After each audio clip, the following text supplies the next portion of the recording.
खबर है में खुश आमदेद। मेरे साथ आरफ भट्टी साहब और ताहिर मलिक साहब, मैं हूँ शहीद काजी आपकी खिदमत में। नाजरीन, मौलाना फजलुर रहमान थोड़ी देर तक मिलेंगे, मरियम नवाज साहिबा से मुलाकात होगी। कितनी अहम ये मुलाकात है, कितनी अहम ये पेशरफ्त होगी, इस पर भी हम बात करेंगे। इसके साथ साथ बगावत का मुकदमा हुकूमत के गले में हड्डी बन गया है, क्यों हुआ ऐसे, अब उस पर पीछे भी नहीं हट रहे, आगे भी नहीं जा रहे। डॉन लीक्स मुस्लिम लीग नून को याद आ रही है और उस पर हम बात करेंगे वो कौन से हक़ाइक़ थे कि जब वो एक ट्वीट भी जो है उसको विदड्रॉ करना पड़ा, और क्या मामला हुआ था बाजवा साहब और नवाज शरीफ साहब के दरमियान, जो उस वक्त PM थे। इस पर गुफ्तगू होगी। इसके साथ तब्दीली सरकार महंगाई कंट्रोल करने में नाकाम हुई, कुछ लोग बाहर निकल आए हैं इस्लामाबाद में, कुछ जो हमारे सरकारी वर्कर्स हैं और काम करने वाले हैं भट्टी साहब, उन पर भी हम बात करेंगे कि लोग महंगाई की वजह से बाहर आ गए हैं।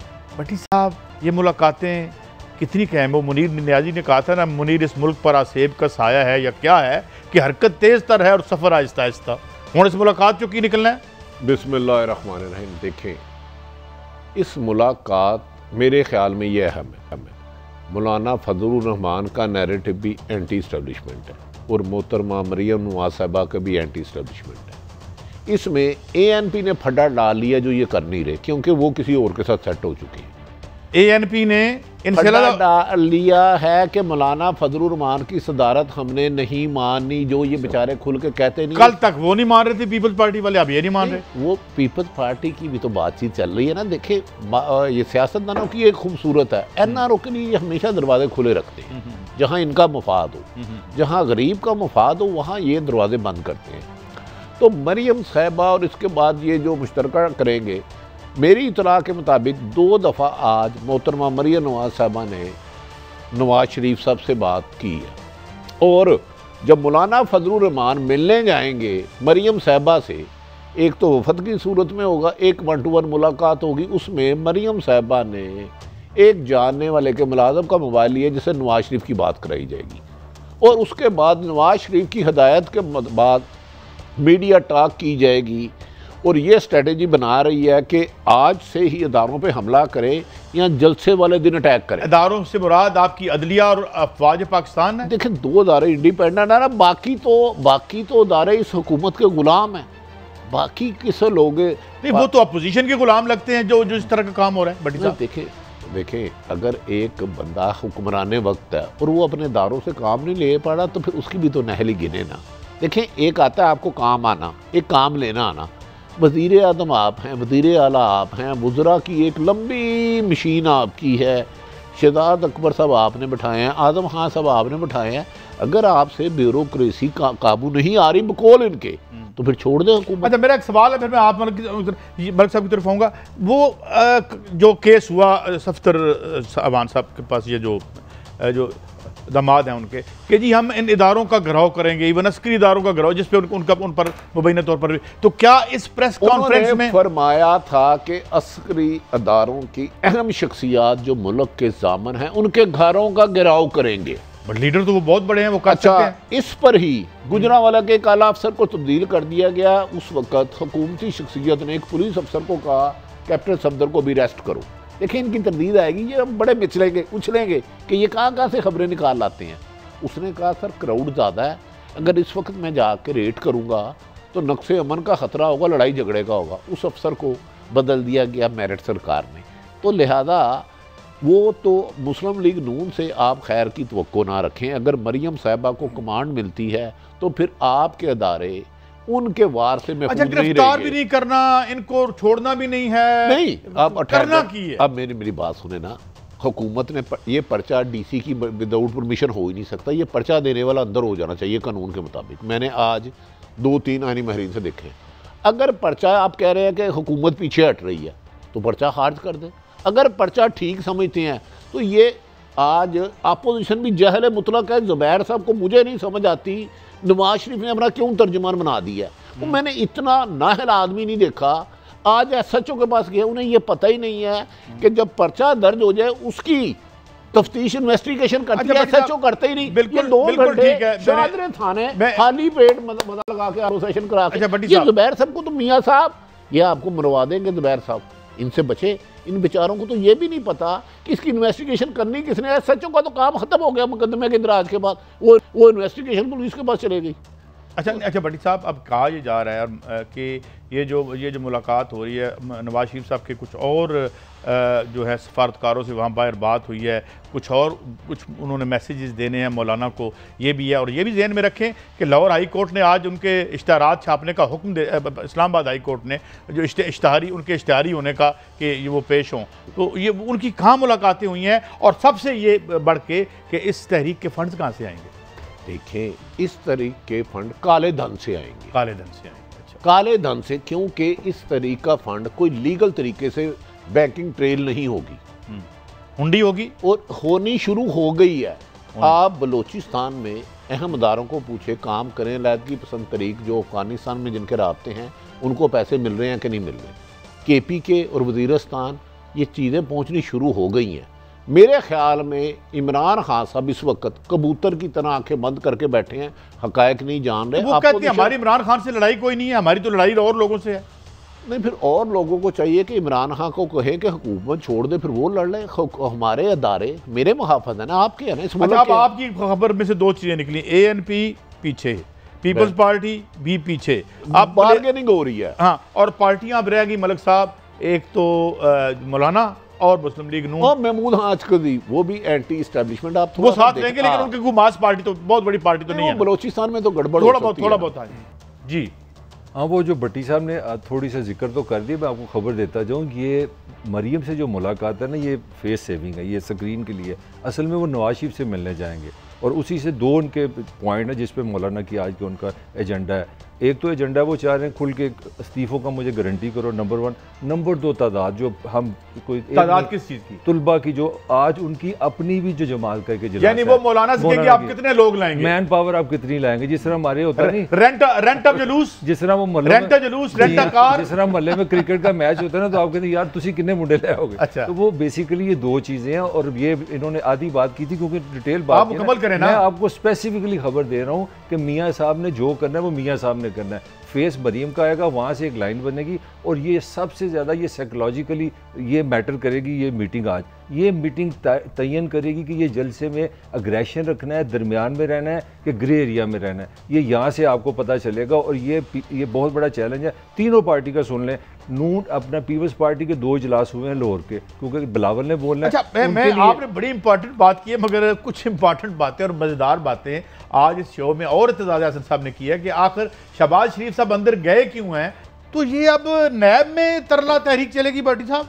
देखें, मुलाकातें एहसन साहब एक सीरियस सियासतदान माशाल्लाह एक सफर है इनका, पाकिस्तान के चंद आईनी माहिरीन में से बेहतरीन है। बड़ी बरीक बात कर गए। आपको पता है जहाँ वो गए हैं वहाँ 3-4 रास्ते हैं। वहाँ शहबाज शरीफ साहब को मुलाकात करने वालों के साथ बहुत आसानी होगी। नवाज शरीफ साहब भी वहाँ एक मुलाकात की थी, सबसे पहले CC कैमरे बंद हुए। CC कैमरे मैं तो नहीं बंद करा सकता, मैं तो ये बल्ब नहीं बंद कर सकता। इत्तेज़ाज़ अहसन साहब की बात को आप गहराई से सोचें। मैं समझता हूँ उन्होंने बड़ा वजनी काम कर दिया। अच्छा, क्या नहीं कि आज भी डील हो रही है, उधर वो खबर लीक नहीं होगी। उसकी वजह है मुझे आपको कोई सहाफ़त को वहाँ जाने नहीं देंगे। शहबाज शरीफ अंदर है, उनकी बात गाड़ियाँ आती हैं डाले बड़े बड़े, उन पे नंबर ओरिजिनल नहीं होते, यहाँ बगैर नंबर के भी होते हैं। वो सीधा अंदर जाएगी, ब्लैक शीशे होते हैं।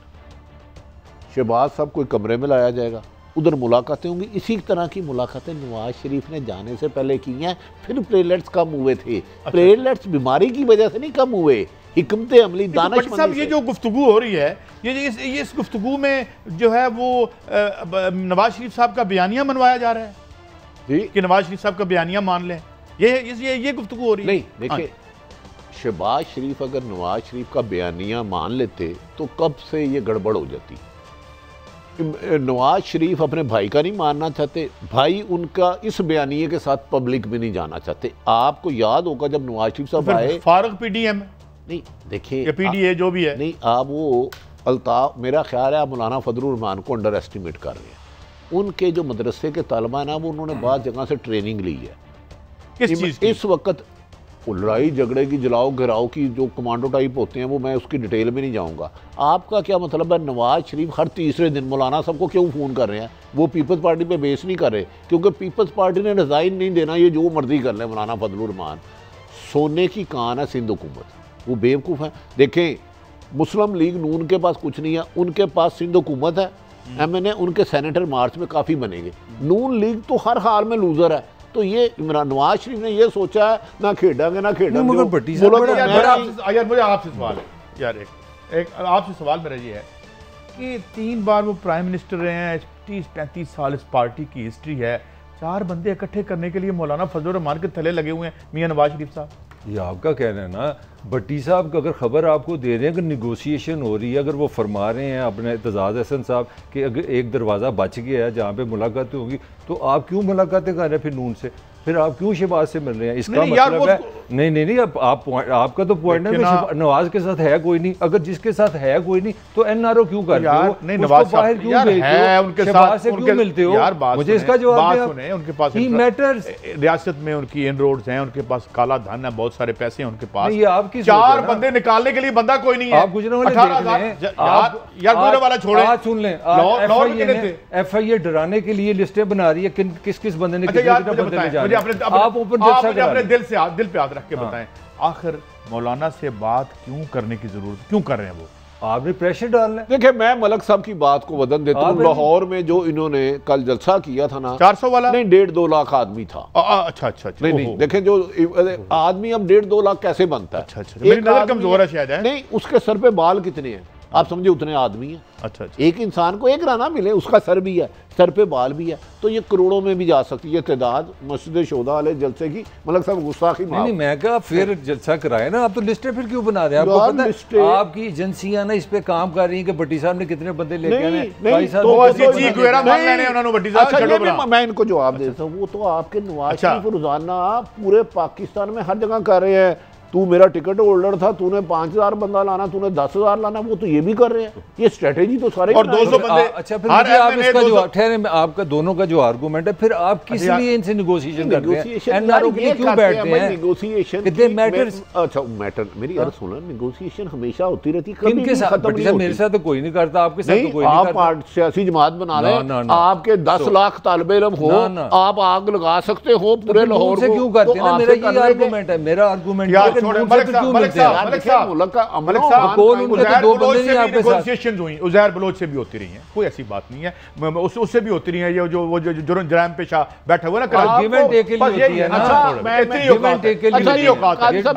अच्छा जी मलक इसहाक साहब थे हमारे, उनसे भी होती रही है, उनसे भी होती रही है। और वो शहबाज साहब और राना साहब से डेली बात करते थे जब वो बज़ाहिर लापता थे। अच्छा भट्टी साहब ये जो मजाक बनाया, ये जो मजाक बनवाया इन्होंने गद्दारी के मुकदमे का, अब इसका ड्राप सीन कैसे करेंगे? देखें ये जितना बड़ा ब्लंडर किया इस हुकूमत को, मैंने हमेशा कहताहूँ इसको दुश्मनों की जरूरत नहीं। ये इतनी मेहनत करें अपनी हुकूमत गिराने में, इतनी मेहनत करें अपनी हुकूमत गिराने में, ये मुकदमा हाई कोर्ट से पहले दिन उड़ जाएगा। आपको पता है किसी एक अपोजिशन लीडर ने जमानत नहीं कराई, वो इखलाकी जरूरत है, मुकदमा कराया, इतने तुम कमांडो बनते हो, मैं इधर मलक साहब को करूँगा तो रेस्ट कर लेते हैं, सारे गए थे, फिर बनो ना, हिम्मत तो मौका दे दिया ना। इसका मतलब है नहीं देखें थोड़ा साहब ठहर जाए, इस मुल्क में कानून नहीं है। अगर वो बगावत का बद का मुकदमा गलत है तो उसे फौरी तौर पे ख़त्म होना चाहिए, जो फवाद चौधरी ने कहा था। नहीं अगर ठीक है तो आज मुल्ज़मान थाने से होके वापस आ गए हैं। यार ये थाने में बैठे हैं, ये मजाक नहीं है कानून का, ये कानून का मजाक है ना। और ये जुबैर साहब को अल्लाह इतने कदावर लीडर ये नवाज शरीफ साहब के लिए माफी मांगने गए थे, ये जुबैर बाद में DGPR ने बताया कि चलो फारो हो। अच्छा ये अब कितने बहादुर हैं जो यहाँ के मलक साहब मेरी बात सुने, मानसे ये नवाज साहब बड़े बहादुर 3 दफा वज़ीर आज़म रहे हैं। मैं हैरान हूँ इस शख्स को उन्होंने अपना तर्जुमान बना दिया जिसे इतना ही नहीं पता कि SHO का काम नहीं रहा भाई, मुकदमा खत्म होने के बाद ये फोटो सेशन के लिए गया, पर्सनल दोस्ती हैं उनके, याराने हैं वो। यार मैं समझता हूँ नवाज शरीफ 3 दफा वज़ीर आज़म ने, मेरा ख्याल था उनका समझदार होगी, वो किसी अक्लमंद बंदे को अपना तर्जुमान जुबैर को बनाया, जो बेचारा SHO के पास बैठा है, जिसका उस मुकदमे के साथ अब लिंक नहीं, अब इन्वेस्टिगेशन पुलिस करेगी। मैं आपको एक इनसाइट दे दूं, मुझे उसकी नादानी, नालायकी है या नादानी है या शॉट चलवाना है। मैं आपका एक छोटा सा मसला हल कर दूं, पीटीआई की इनसाइड ये है कि हमने खामोश रहना है और ये अपोजिशन को एक्टिव रहने तो खुद ये एस्टेब्लिशमेंट को पढ़ेंगे, वो जाने फ़ायदा सारा पीटीआई। चलो चलो चलो, ये पॉलिसी है, मुकदमा तो यार जिसने दर्ज कराया ये चल गया है, जो उसका मदई है वो किस जमात का, इस तरह नहीं मतलब हमारा हुकूमत ने ही तो अदारों को बदनाम करा रही है। वही मेरा अच्छा यार, ये जरा खकान अब्बासी साहब को सुनाएं जी। मेरा इनको चैलेंज है, बाहर निकले, एफआईआर में शामिल हो, मुलजिमान को गिरफ्तार करें और केस चलाएं अवाम के सामने खुली अदालत में, पाकिस्तान के अवाम को दिखाएं कि यहाँ कौन से गद्दार हैं। हम ऐसे मुकदमात को जूते के नोक पर रखते हैं। गद्दार वो हैं जिन्होंने धांधली की है, गद्दार वो हैं कि जिसके खिलाफ फैसले आए और फिर अदालती कमीशन तहलील कर दिए गए। जी भट्टी साहब, देखिए मैं शाहिद अकान बासी को सेकंड करता हूँ। मेरी किसी से जाती कोई लड़ाई नहीं, मेरे लिए हर पॉलिटिशियन है। उन्होंने ठीक कहा, भाई इतने बहादुर हो, दलेर हो, कमांडो हो, तुम मुकदमा किया तो अरेस्ट करो। मैं कहता हूँ इस बात तो लगता है भट्टी साहब एक ब्रेक की तरफ जाना है। मुझे तो लगता है ये भी एक ही है, और इन लॉन्ड्री में जो असल जराइम है वो पीछे चले गए, इन्होंने और लूट मार पीछे चली गई, और मजाक बना के ये कल विक्ट्री साइन बना के बाहर आ रहे होंगे और अवाम इनका चेहरा देख रहे होंगे। ब्रेक के बाद बड़ी अहम खबरें हैं, डॉन लीक्स पे बात करेंगे, हुआ क्या था असल में, और डॉन लीक्स दोबारा से उठ के सामने वापस क्यों आ गई हैं, एक ब्रेक के बाद।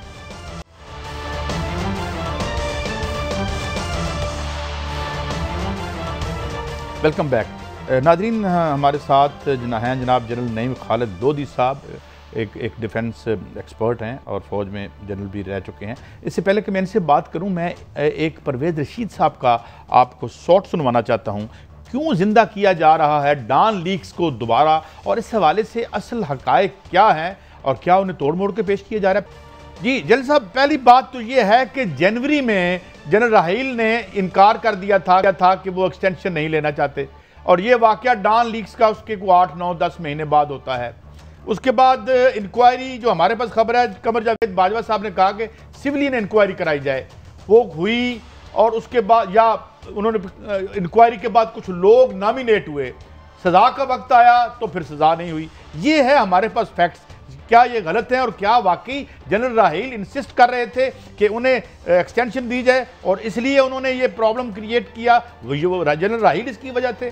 जी लोधी साहब। देखिए, मैं तो चूँकि जनरल राहील को भी जानता हूँ और तमाम इन वाक़यात से वाकिफ़ हूँ, और उस वक्त मैं फ़ौज में नहीं था।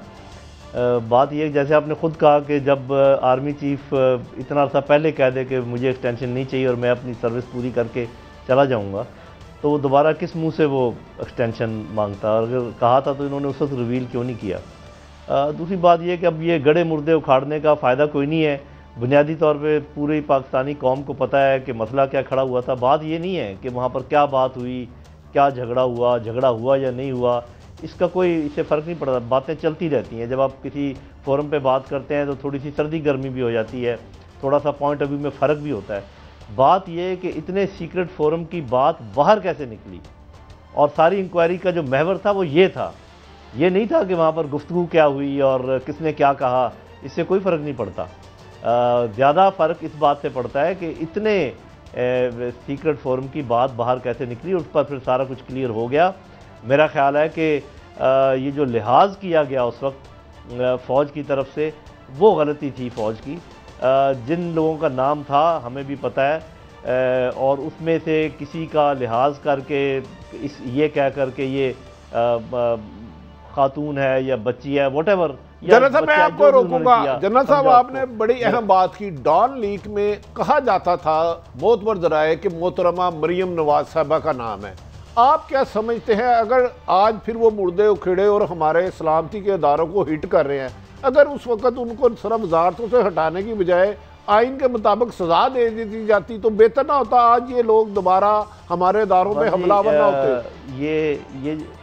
ये बात मेरा ख्याल, ये सबक हमेशा के लिए अभी सबको याद कर लेना चाहिए कि जब भी कोई किसी को आप ऐसे किरदार को छोड़ेंगे जिसकी सरिश्त में आपको दोबारा डसना हो, तो उसको छोड़ने का कभी फ़ायदा नहीं होता, उल्टा नुकसान होता है।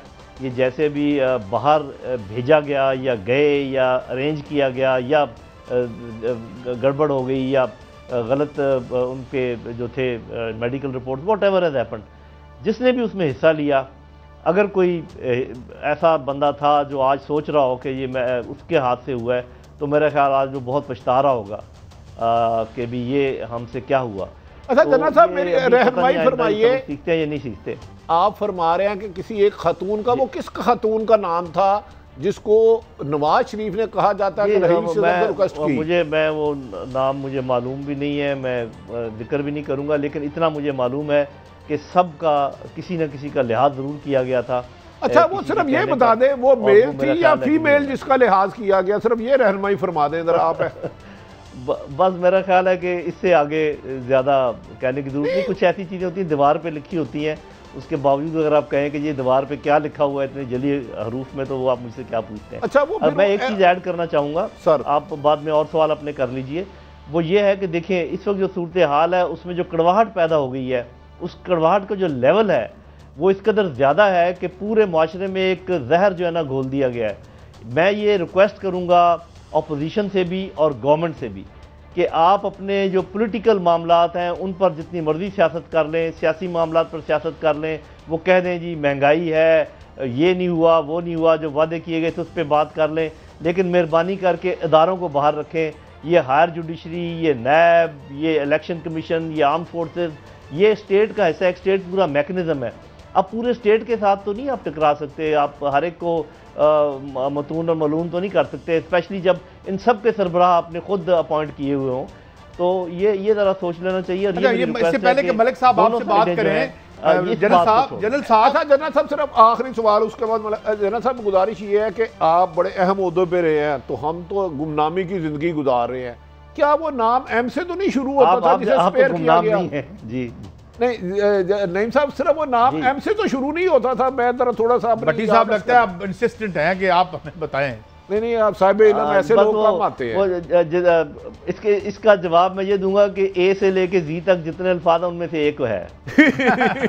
अच्छा लेकिन जनरल साहब आपने बात बड़ी अहम की, लेकिन जो अपोजिशन लीडर और जो अब तो मतलूब भी हैं, इश्तारी भी मतलब है कानून ने कर, वो कहते हैं हमारी इमरान खान से लड़ाई नहीं है, हम तो सीधा इदारों से लड़ेंगे। ये तो वो पब्लिकली कह चुके हैं, तो फिर ये कड़वाहट कैसे खत्म होगी?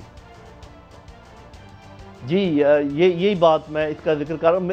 इसका जो असर होने का इम्कान है, मेरा अपना अंदाज़ा ये है, मैं कोई ज़्यादा सियासी साफ ज़रा के गहराइयों को नहीं समझता।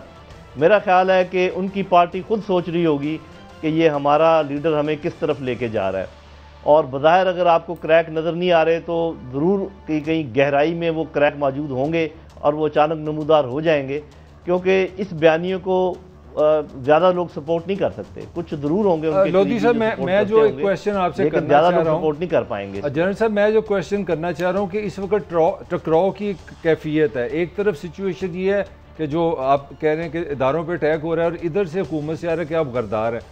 आप बतौर पाकिस्तानी एक वे फॉरवर्ड क्या है, मैं आपसे पूछना चाह रहा हूँ कि क्या इस हालात में हुकूमत और अपोजिशन के दरमियान मुज़ाकरात के अलावा कोई दूसरा कोई रास्ता है? हम क्यों नहीं बैठ के बात करते? इस पे आप क्या कहते हैं?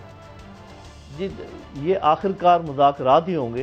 हुकूमत की भी तरफ से जिस तरीके से डायरेक्ट आता है ना कि ये दुश्मन के आलाकार हैं, वो ये अल्फाज का चुनाव ज़रा ठीक होना चाहिए। अब ये तो कह सकते हैं कि दुश्मन को फ़ायदा होगा इनके इस इक़दाम का, ये बात अलग है, लेकिन किसी को आलाकार वगैरह कहने से ज़रा परहेज़ करना चाहिए। ये बहुत बड़ा बहुतान हो सकता है, लेकिन ये अल्टीमेटली होगा ये मेरे भाई, इसका कोई और हल नहीं है सिवाय इसके कि बातचीत हो। क्योंकि बात ये है, लेकिन प्रॉब्लम इस दफ़ा ये हो गया कि पहले जब भी बड़े टकराव होते थे तो कोई न्यूट्रल आर्बिट्रेटर होता था, जैसे हायर जुडिशरी है, जैसे अफवाज पाकिस्तान है, तो उनको वो अंदर आके जो ना सुलह सफाई कर देते थे। अब कौन करेगा?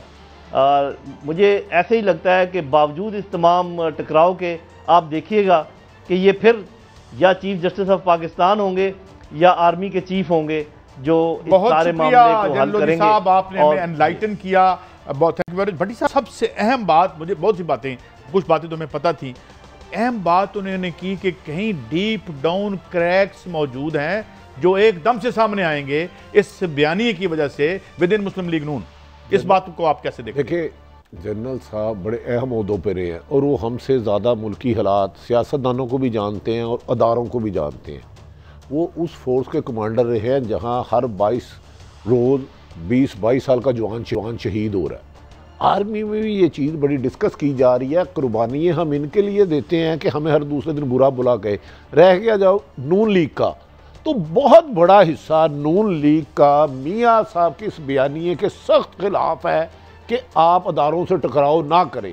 लेकिन हमारी सियासत में आमरीत ज़्यादा है, कोई खुल के बात नहीं करता। जब हमसे अकेले में मिलते हैं या फ़ोन पे डिस्कस होता है तो वो कहते हैं मियाँ साहब हमें मरवाएंगे, ये गलत बयानी है। मुझे ब्रेक लेनी है बड़ी साहब, मैं इस बात को जारी भी रखूंगा, मगर जब मैं बाकी तो बात करेंगे कि अरशद मलिक साहब की एक वीडियो जो मुबैना तौर पर एक यहीं पे कहीं दोबारा या कहीं तैयार की गई है, और अगर वो सामने आती है तो उस पर फिर इदारों से टकराव का मामला होगा, तो फिर इसका हल और आखिर में बीच में कोई मीडिएटर तो नज़र नहीं आता, मामला किधर जाएंगे और ये कंट्राडिक्शन रिजॉल्व कैसे होगी, एक ब्रेक के बाद।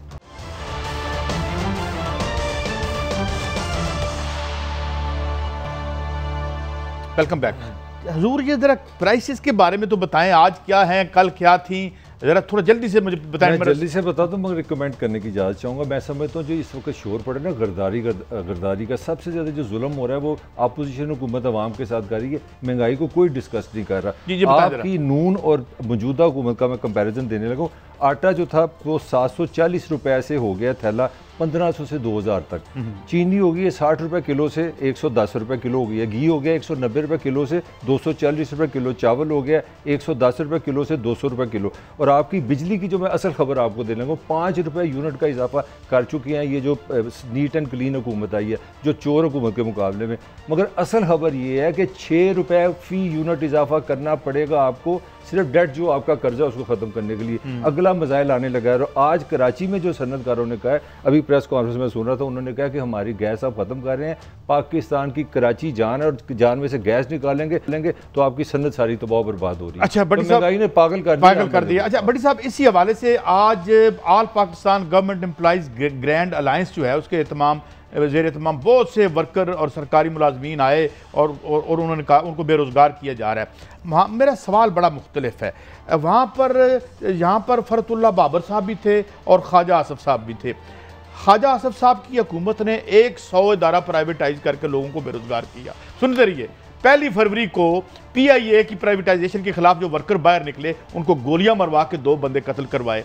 फरतुल्लाह बाबर साहब ने PTCL को प्राइवेटाइज करते हुए लोगों को यह धोखा और चकमा दिया कि आपको मालकाना हकूक दिए जाएंगे। तो प्लीज इस तहरीक करना जरूरी है। This is your record. अच्छा मेरी अर्ज सुन ले। महंगाई इतनी हो चुकी है कि गरीब आदमी नहीं, मिडिल क्लास अगर ग्रोसरी ले आए तो बिजली गैस के बिल नहीं दे पाते। मैं आपको कह रहा हूँ, आटा चीनी सब्जी दाल रोटी खाना नामुमकिन हो गया है। अपोजिशन की तहरीक का मुझे नहीं पता क्या होता है क्या नहीं होता, उसमें बड़े से एजेंडे हैं। अगर ये महंगाई के सताए हुए 22 करोड़ निकल आए ये तहरीक बना सकते हैं, तो ये बड़े बड़े पहाड़ रेजा कर देंगे। ये डरे उस वक्त से कि और बड़ी साहब खबर एक और भी है, सवाल और भी है, ये सब कुछ IMF और वर्ल्ड बैंक के कहने पे हो रहा है कि इनकी पेंशन जिसके मर्जी कहने पे हो रहा है। गरीब आदमी पेंशन रोटी नहीं खा पा रहा, लोग खुदकशियों पे फाकों पे मजबूर हो गए। काजी साहब, जब माँ के सामने बच्चा दूध से बिलक बिलक के रोते रोते सो जाए और सोते हुए मर जाए तो फिर उसके लिए क़यामत ही उस दिन होती है। तो महंगाई के जिनको इमरान खान साहब को प्रायोरिटी देना होगी, वरना इनको हुकूमत करना सख्त दुश्वार होगा। टाइम बड़ा कम। मुझे बताएं, ये हमारे इश्यूज जितने हम इशू डिस्कस कर रहे हैं, ये हो गया डॉन लीक्स भी हो गई, गद्दारी भी हो गई, ये है वो रियल इश्यूज। आपको लगता है कि इन लीडरों का अपोजिशन गवर्नमेंट और ये तमाम लोग जो आपस में लड़ रहे हैं निकल रहे हैं, इसका वाकई ये सिंसियरली इनको इसका असर है? भाई साहब, मैं आपसे 500% एग्री करता हूँ। ये गरदारे पाकिस्तान है, ये मेरा पाकिस्तान। इनका लीडर कब आएगा? इनका लीडर पता नहीं कब आएगा, मगर ये आपकी अपोजिशन, ये आपकी हुकूमत, ये जो करप्शन का शोर डाल रहे हैं। 200 रुपया किलो तक तो टमाटर आपने कर दिया यार, खुदा की कसम। हम लोग तो फिर भी जेली टाइयाँ शाइयाँ ला के बैठे हैं, आम बंदा साइको हो गया है। मैं आपको पिछले हफ्ते का एक सर्वे बता रहा हूँ, 65% पाकिस्तानी पीपल आर डिप्रेस। ये है आज का पाकिस्तान। क्लोजिंग करनी है मुझे। नाजरीन, हम दोनों बहुत अच्छी बातें की, बात जाते जाते हम जरूर कर दें कि इन लोगों को अपने लीडर तलाश करने पड़ेंगे, क्योंकि ये इनमें से जब भी कोई हुकूमत में आया है उसने इसी तबके को कुचला है, और इनके लीडर जब अपने इनके तबके से नहीं आएंगे, इनके मसाइल हल नहीं होंगे। इजाज़त दें, अल्लाह हाफ़िज़।